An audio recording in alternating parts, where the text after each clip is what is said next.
Liver का इलाज भी हुआ उनका, और बाद में LIC का पैसा मांगने गए तो उसने कहा जो आपने दस्तखत की थी ना उसके ऊपर एक शर्त, यदि शराब के कारण आप मरेंगे और नशे के कारण मरेंगे तो आपको रुपया नहीं दिया जाएगा। ये LIC की पॉलिसी है, ये आपसे छुपाई जाती है। आपको सरकार भी पैसा नहीं देती, आपसे पैसा तो टैक्स का ले रही है वो, लेकिन शराब का भी पैसा नहीं देती। वो जब आप इसके कारण आपका लीवर खराब हो जाएगा, ये बीमारियां आपको हो जाएंगी। इसलिए आपसे कह रहे हैं कि कोई साथ नहीं देता, उस समय आप केवल अकेले ही मरते हैं।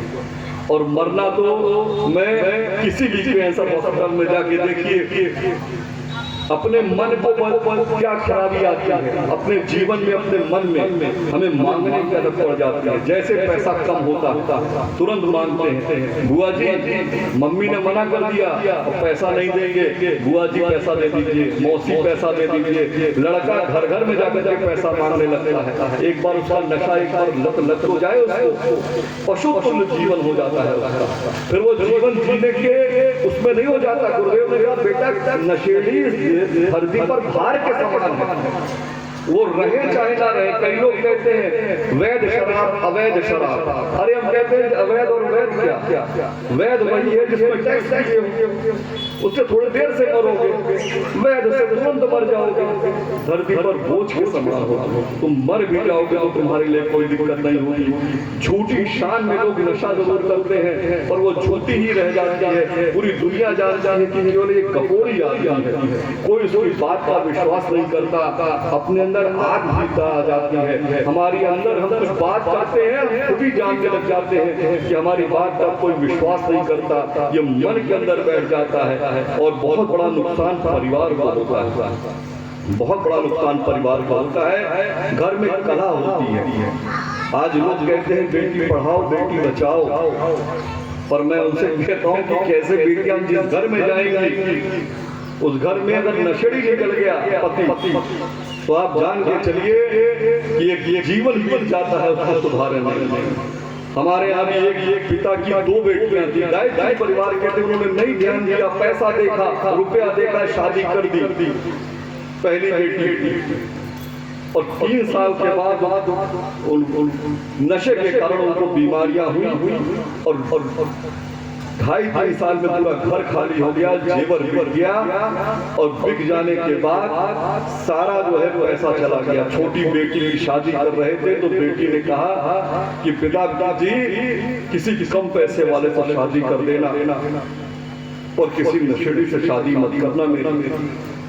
मैं आपसे कहना चाहता हूँ, यहाँ जो बच्चियां बैठी अपने पिताजी से कह दीजिएगा कि पिताजी हम एक कम पैसे वाले से शादी कर लेंगे पर ये नशेड़ी हमको जीवन नहीं जीने देंगे, हमारी जीवन में आग लगा देंगे। आप संकल्प लेंगे, आप अपने घर से नशे को हटा देंगे कि नशा अपने आप हट जाएगा। कई लोगों ने बारात को विदा कर दिया अपनी दरवाजे से। मैं ऐसे रानी लक्ष्मीबाइयों को सलाम करता हूँ, प्रणाम करता हूँ, जिन्होंने अपने घर से कहा नहीं हमको नहीं चाहिए, हम कम में रह लेंगे, पर ऐसे घर में बच्चों को बच्ची को नहीं जाने देंगे।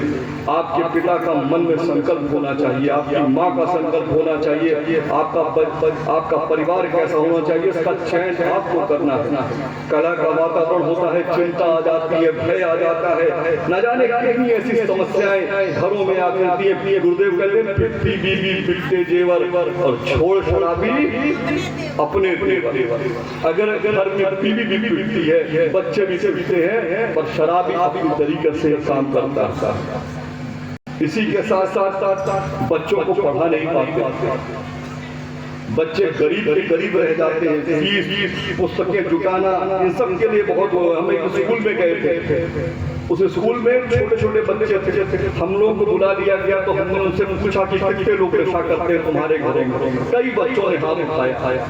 हमने उनसे कहा कि एक काम करना, जहाँ पर पूजा स्थली हो वहाँ लिख के चिपका देना, पिताजी मेरे भविष्य की खातिर मत कीजिए। अपनी तस्वीर लगा देना, उसके नीचे लिख देना मेरे पिताजी मेरे भविष्य की खातिर मत कीजिए। और एक काम और कर सकते हो, छोटी छोटी क्रांतियां करनी है तो इतना जरूर करना, भूखी रह लेना, एक दिन भूखे रह लेना, 2 दिन भूखी रह लेना, पानी पे रह लेना बेटा, पिताजी जब तक ना छोड़े एक बार संकल्प ले लेना। आपको सच बताएं, एक छोटी सी बच्ची के मन में आ गया, 7 साल की बच्ची अपने घर में मचल गई जाकर कि पापा आप जो है सिगरेट पीना, बीड़ी पीना छोड़ दीजिए। और वो मुस्लिम बच्ची थी।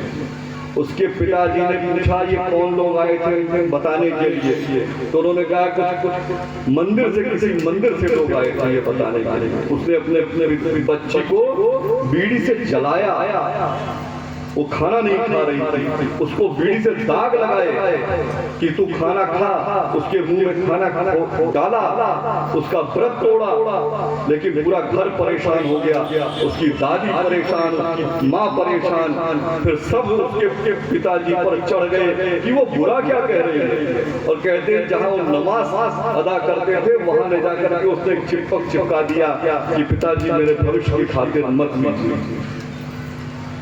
और जब ये बात स्कूल में पता चली तो प्रिंसिपल ने बुलाया और पूरे घर को डांटा। उस घर से नशा विदा हो गया, उस घर से नशा विदा हो गया। और ये गायत्री परिवार के लोग उसके घर में गए, उसको पुरस्कृत करने गए कि हम आपके घर में बैठ के चाय पिएंगे, क्योंकि आपका घर अब देवताओं का घर हो गया है, आपका घर अब अच्छा हो गया है, अब यहाँ नशा नहीं होगा। मैं कहना चाहता हूँ कि अगर बच्चे चाहें जिनके घरों में नशा हो रहा है, अगर